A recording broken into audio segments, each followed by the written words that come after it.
안녕하십니까. 이번 시간은 직업기초 능력의 9번째 능력인 조직 이해 능력의 2번째 하위 능력입니다. 체제 이해 능력에 대해서 알아보도록 하겠습니다. 저는 한국산업인력공단 국가직무능력표준원장 김진실입니다. 자, 체제란 하나의 시스템으로 단독으로 이제 존재하고 있는 게 아니라 그 시스템을 구성하는 다양한 요소들이 서로 상호작용을 하면서 공통의 목표로 달성할 수 있도록 하는 부분인데요. 조직 역시 시스템이라는 거죠. 조직 하나 달랑 단독적으로 이제 존재하는 게 아니라 조직을 구성하는 구성원도 있고 그 안에 있는 다양한 규정도 있고 조직 문화도 있고 프로세스도 있고 생산품도 있고 서비스도 있고 다양한 게 있죠. 이런 부분을 동시다발적으로 같이 고민해서 상호적으로 또 유기적으로 목적을 달성을 해야 합니다. 그래서 이렇게 체제를 이해하는 능력도 우리가 조직 생활을 하는 데 있어서 굉장히 중요하다고 할 수가 있습니다. 조직 체제의 다양한 요소의 작용 원리를 이해하고 문제점을 개선할 수 있는 체제 이해 능력도 중요하다고 할 수가 있는 거죠. 자, 오늘은 자신이 속한 조직의 목표를 설명할 수 있고 또한 조직의 구조를 알아보고 자신이 속한 조직 내 집단의 특징을 설명할 수 있도록 해보도록 하겠습니다. 자, 조직의 목표. 모든 조직은 목표를 달성하기 위하여 조직되어 있습니다. 회계 담당자인 W는 조직의 회계 전반을 담당하고 있지만 조직의 목표에 대해서는 잘 알지 못한대요. 이처럼 조직 구성원들이 자신의 업무만 충실히 임하고 조직의 목표를 잘 모른다면 조직의 목표를 달성할 수 있을까? 이건 아니라는 거죠. 그러니까 보통 자신이 주어진 것만 하지 자신이 속해 있는 조직이 어떤 지금 이슈에 지금 있는지 아니면 어떻게 가고 있는지 그 목표를 잘 모르고 있다는 거죠. 자, 당신의 업무가 회사 목표와 어떻게 연결되어 있는가 사례를 한번 알아보도록 할게요. 자, 조직에서는 다양한 기능이 서로 어우러져 고객을 위한 최종의 산출물을 만들어내죠. 그게 제품이 될 수도 있고 서비스가 될 수도 있고. 그런데 조직이 커질수록 각 기능 간의 소통과 협력은 점차 어려워지고 부서 이기주의 등의 문제가 발생됩니다. 즉, 전체 목표를 위해 함께 협력하지 않고 각 부서의 이해관계를 앞세우면서 서로 책임 공방이나 책임 전가를 하는 경우가 많아진다. 이러한 문제를 해결하기 위해서 피터 드러커는 1954년에 출간한 경영의 실제라는 책에서 자율과 협력을 기반으로 한 목표 관리를 주장하였다. 이것은 전체 목표를 위해서 구성원들이 자율적으로 또한 서로 협력하면서 일하도록 하는 것을 강조하는 성과 관리 기법이다. 실제로 국내의 많은 기업들이 기업의 목표를 각 부서와 팀원 등의 순서에 따라 하향 전개하는 방법으로 성과를 관리하고 있다. 이것은 조직의 구성원들이 자신의 업무 목표가 조직 전체 목표와 어떻게 연계되어 있는지 파악하여 자신에게 주어진 업무와 의미와 가치를 이해하고 목표에 열중함으로써 성과 관리의 효과성을 높이는 방법이다. 자, 본인은 본인에게 주어진 업무를 열심히 하면 될 것 같지만 자신의 업무에 아무리 충실하다고 하더라도 그 조직의 목표를 모르고 또 조직 전체가 추구하는 목표를 잘 모른다면 그 조직은 제대로 시스템적으로, 이렇게 체제적으로 이루어지고 있지 않다. 경영이 이루어지고 있지 않다. 이렇게 말할 수가 있는 거죠. 그래서 우리 회사가 추구하는 목표도 이해하면서 그 미션과 비전을 달성하면서 우리 회사가 갖고 있는 경영 전략을 이해하면서 내 업무를 추진할 필요가 있다. 이거입니다. 자, 이제 이 앞의 사례에서는 목표 관리제를 얘기를 했는데요. 한번 활동을 여러분들이 스스로 한번 해보시죠. 당신의 업무가 회사 목표와 어떻게 연결되어 있는가? 그러니까 목표 관리제라는 것은 회사에서 추구하는 그런 목표와 그와 연결된 자신의 목표들을 같이 다 뽑아내가지고 서로 이제 관리를 하는 겁니다. 다음은 다양한 조직의 목표를 나열한 것이다. 내가 속한 직장의 목표에 해당되는 것에 표를 해보자. 수익성을 목표로 하는지 성장, 혹은 시장 점유율, 사회적 책임, 종업원 복지, 제품의 질과 서비스, 연구개발, 다각화, 효율성, 재무적 안정, 자원보호, 관리 기법 개발, 이런 등등의 여러 목표가 있는데 과연 나의 가치와 이 조직의 가치가 일치하는 점은 무엇인지. 그래, 나는 이 사회적 책임, 우리 회사가 결국은 오래 갈 수 있도록 사회적 책임을 중요시해 라고 할 수도 있는 거고, 이런 거 다 필요 없어. 일단 돈 버는 게 최고야. 수익성이 최고 좋아. 그러니까 의사결정하는 데 있어서 판단 기준으로서 이런 목표는 굉장히 중요해요. 뭘 더 우선시 하느냐.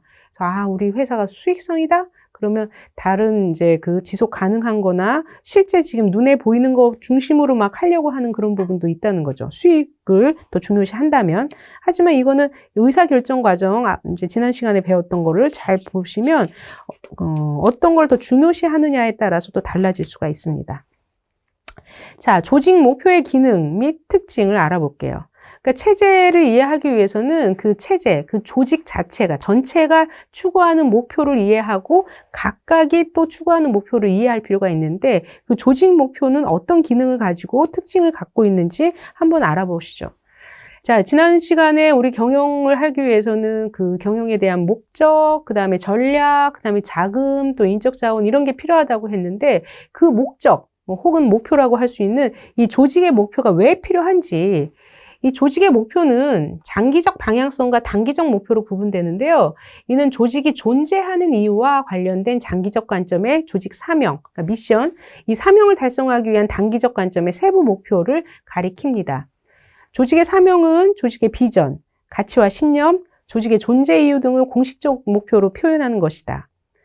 또 세부 혹은 또 이제 그 운영 목표는 조직의 실제 활동을 통해 달성하고자 하는 것으로 사명에 비해 측정 가능한 형태로 기술되는 단기적인 목표입니다. 조직의 사명은 조직이 존재하는 정당성과 합법성을 제공하며, 운영 목표는 조직이 나아갈 방향을 제시하고 조직 구성원들이 여러 가지 행동 대안 중 적합한 것을 선택하고 의사를 결정하는 기준을 제시하죠.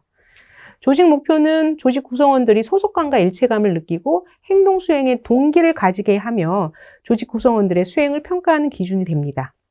또한 조직 구조나 운영 과정과 같이 조직 체제를 구체화할 수 있는 기준이 되기도 합니다.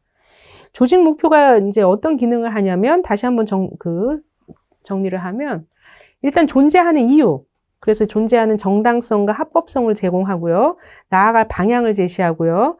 의사결정의 기준이 되고요. 행동 수행의 동기 유발이 되고요. 수행평가 기준이 되고요. 조직 설계의 기준이 됩니다. 그래서 최근 조직과 관련된 하나의 드라마에서 서로 막 이렇게, 좀 논쟁을 할 때, 예전에는 사장님 우리 존재의 이유에 정당성, 이 조직 목표를, 미션을 생각하고 하셨는데 왜 이렇게 지금 눈에 보이는 돈만 생각하시나요? 이런 갈등도 본 기억이 지금 언뜻 떠오르는데요. 그래서 의사결정을 하는 데 있어서 어떤 기준으로 의사결정을 하냐 할 때 고려되는 대상으로 이제 조직 목표가 있습니다. 미션이 될 수가 있는 거죠. 한편 조직은 이제 다수의 조직 목표를 추구할 수 있습니다. 이러한 조직 목표들은 위계적 상호관계에 있어서 서로 상하관계에 있으면서 이제 그 관계에 영향을 주고 있죠. 조직 목표들은 조직의 구조, 조직의 전략, 조직의 문화 등과 같은 조직 체제의 다양한 요소들과 상호관계를 가지고 있습니다. 그런데 이러한 조직 목표들은 한 번 수립되면 달성될 때까지 지속되는 것이 아니라 환경이나 조직 내의 다양한 원인들에 의하여 변동되거나 없어지고 또 새로운 목표로 대치되기도 합니다. 조직 목표가 수정되거나 새로운 목표가 형성되는 데 영향을 미치는 조직 내적 요인으로는 조직 리더의 결단이나 태도 변화, 조직 내 권력 구조 변화, 목표 형성 과정 변화 등이 있으며, 외적 요인으로는 경쟁업체의 변화, 조직 자원 자체의 변화, 경제 정책 변화가 있습니다. 그래서 이런 조직 목표의 특징을 보시면 공식적 목표와 실제적 목표가 다를 수가 있죠. 이런 요인들이, 내적 요인, 외적 요인들이 막 변화에 영향을 미치기 때문에, 그리고 다수의 조직 목표를 추구도 가능하고요. 조직 목표 간 위계적 관계가 있습니다. 그리고 가변적, 지금 말씀드렸죠. 변할 수가 있다는 거예요. 조직의 구성 요소와 상호 관계를 가지죠. 그래서 조직 설계학자인 리처드는 조직이 1차적으로 수행해야 할 과업인 운영 목표에는 조직 전체의 성과, 자원, 시장, 인력 개발, 혁신과 변화, 생산성에 관한 목표가 포함되어야 한다고 합니다. 성과, 자원, 시장, 인력 개발, 혁신과 변화, 생산성에 관한 목표가 포함되어야 한다고 합니다. 전체 성과라는 것은 영리 조직의 수익성, 혹은 또 사회복지기관의 서비스 제공과 같은 조직의 목표를 가리키고요.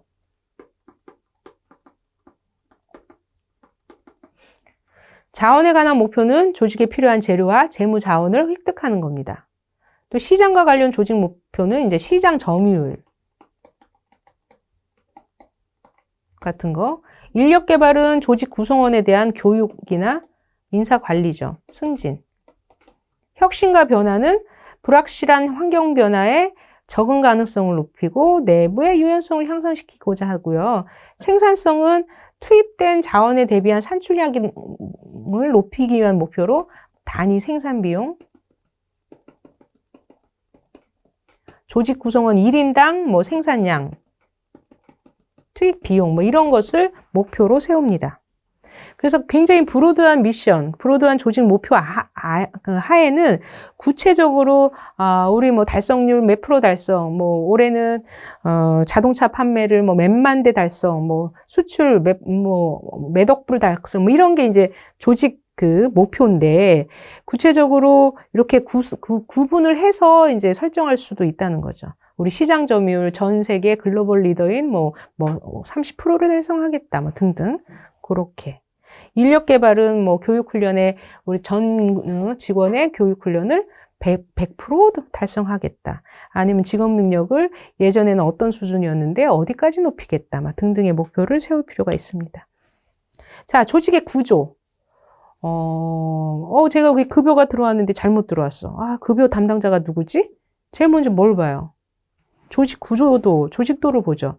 조직도에서 총무부 안에서 다양한 업무가 있는데 그 안에 급여 담당자한테 연락을 해서 지금 이런 문제가 있습니다. 물어보죠. 자, 조직은 나를 비롯한 다양한 사람들의 관계로 이루어져 있습니다. L은 업무를 수행하는 중에 협조를 구하고자 하였으나 조직의 구조를 잘 알지 못하여 누구에게 요청해야 할지 몰라 당황하는 상황을 겪었다. 그렇다면 조직 구조는 어떻게 이루어지며 어떤 형태를 가지는지 알아보자. 누구한테 이야기하지? 자, L은 은행에 자금 결제 업무를 하고 있다. 그런데 최근에 넘어온 결제건에서 금액 계산 오류를 발견하였다. 이것은 새롭게 시행되는 개인 고객의 정보보호 강화를 위한 관련 시스템 구축건이었다. L은 상사에게 보고하기 전에 급하게 담당자에게 전화를 연결해서 수정하고 싶었지만 업무 담당자가 누구인지 알 수 없었다. 당황하는 L을 보고 옆자리에 앉은 직장 동료가 조직도를 한번 보는 게 어때? 충고해 주었다. 조직도. 사내 조직도를 찾아 확인하니 개인 고객 시스템과 관련된 부서는 IT본부인 것을 알았다. L은 IT본부에 전화를 걸어 담당자와 통화를 했고 무사히 오류를 해결할 수 있었다. 내가 속한 조직의 구조도 한번 그려보세요. 본인은 저는 이제 한국산업인력공단 국가직무능력표준원에 있고 38명이 있고 그 안에 NCS 개발개선부, 활용지원부, 그 다음에 공정채용지원 TF도 있고요. 나름 기획부가 있죠. 또 NCS의 품질관리도 있습니다. 그런 부분 여러분들 자율적으로 해보시고요. 그 다음에 이제 조직은 일정한 양식과 관계가 확립되어 있으며 조직 구성원들은 조직의 유형화된 형태에 따라 상호작용을 하죠.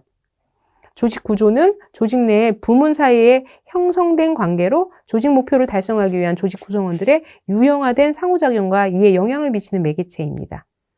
그래서 자신이 속한 조직 구조의 특징을 모르면 자신에게 주어진 업무의 범위와 권한도 모르고 필요한 정보를 어디서 얻어야 될지도 모르고 어떤 방식으로 구해야 할지도 모르는 거죠. 그래서 조직 구조는 의사결정의 권한의 집중 정도, 명령 개통, 최고 경영자의 통제 정도, 규칙과 규제 정도 등에 따라서 기계적인 조직과 유기적인 조직으로 구분합니다. 지난 시간에 배웠을 거예요. 기계적인 조직은 구성원들의 업무가 분명하게 규정되며 많은 규칙과 규제가 있고 상하 간 의사소통이 공식적인 경로를 통해 이루어지며 엄격한 위계 질서가 존재합니다. 군대, 정부, 공공기관 등이 그렇죠. 반면에 유기적 조직은 의사결정 권한이 조직의 하부 구성원들에게 많이 위임되어 있으며 업무도 고정되지 않아 업무 공유가 가능한 조직입니다. 유기적 조직에서는 비공식적인 상호 의사소통이 원활히 이루어지며 규제나 통제의 정도가 낮아서 변화에 맞춰 쉽게 변할 수 있는 특징을 지니고 대표적인 유기적 조직으로는 권한 이임을 받아서 일하는 사내 벤처팀, TF팀, 그러니까 태스크포스팀, 그리고 특정 과제를 수행하기 위한 프로젝트팀 등이 있습니다. 조직 구조의 결정 요인은 조직 구조는 조직마다 다양하게 이루어지며 조직 목표의 효과적 달성에 영향을 미치는데요. 조직 구조에 영향을 미치는 요인으로는 조직의 전략, 규모, 기술, 환경 등이 있으며 이에 따라 기계적 조직 혹은 유기적 조직으로 설계됩니다. 조직 활동의 결과로서 조직 성과와 구성원들의 조직 만족이 결정되는데 조직 성과와 만족은 조직 구성원들의 개인적인 성향뿐만 아니라 조직 문화에 따라 차이가 있습니다. 그래서 조직 구조 결정 요인은 조직 전략, 규모, 기술, 환경이고 조직 구조를 설계할 때는 기계적 조직, 유기적 조직, 또한 이러한 부분이 결과로서 나올 때는 조직 성과로 나오던가 뭐 직무 만족도, 직원들의 만족도, 몰입도, 이렇게 행복도 이런 부분이 있는데 이 안에는 개인 특성과 조직 문화 특성이 같이 어우러지는 거죠. 그래서 이 경영학 관련된 학위 논문 보면 과연 개인 특성은 어떤데 조직 성과는 어떻더라, 조직의 몰입도를 높이기 위해서는 조직 문화를 어떻게 하더라, 해야 한다더라 하는 그런 다양한 연구들이 있습니다. 참고해 주시고요. 조직 구조 결정 요인은 아까 말씀드렸듯이 조직 전략, 전략이라는 것은 조직 목적을 달성하기 위하여 수립한 계획으로 조직의 자원을 배분하고 경쟁적 우위를 달성하기 위한 주요 방침이죠. 뭐 차별화 전략도 있고 비교 우회 전략, 그런 부분. 그리고 조직의 전략이 바뀌면 구조도 바뀝니다. 그리고 조직 규모에 따라서 조직 구조가 달라지죠.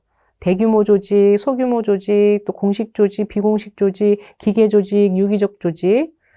그 다음에 이제 조직은 이제 그 환경의 변화에 따라서 적절하게 대응함으로 환경에 따라 조직 구성도 달라지고요. 최근에는 이제 기술 변화가 많아서 기술 변화에 적절히 대응해야 합니다.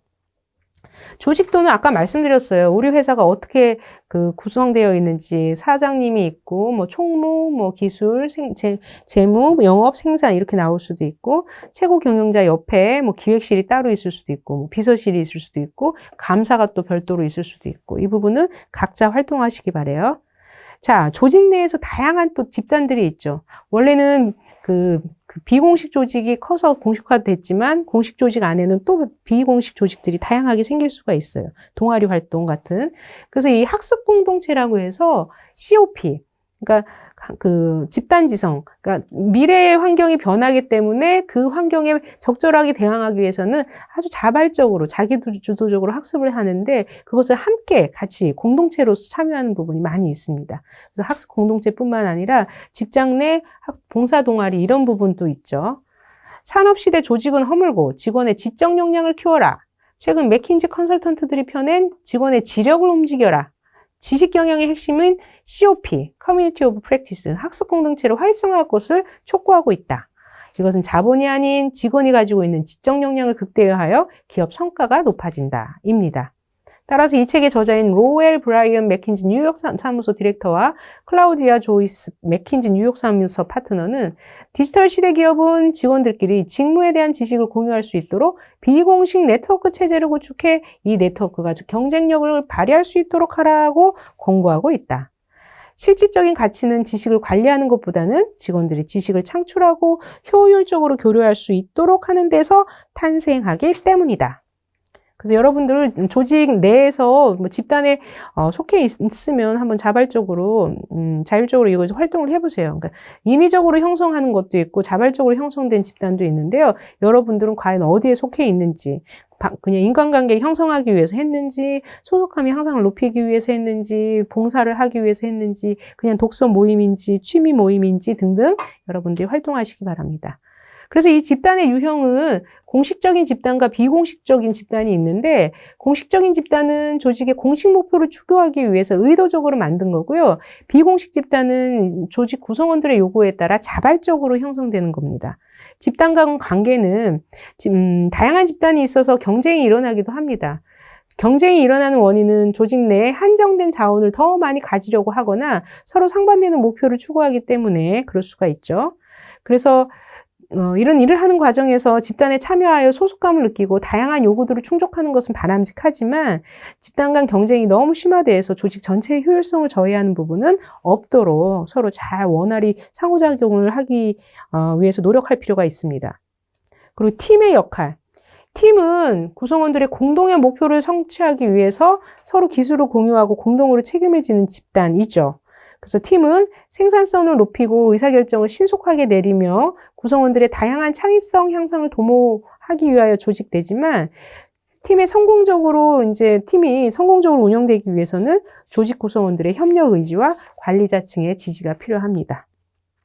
자, 이번 시간은 직업기초능력, 또 아홉 번째 능력인 조직이해 능력에서 첫 번째 경영이해 능력 배웠죠? 그래서 오늘 이번 시간은 이제 시스템, 체제이해 능력에 대해서 알아보았습니다. 경청해 주셔서 감사합니다.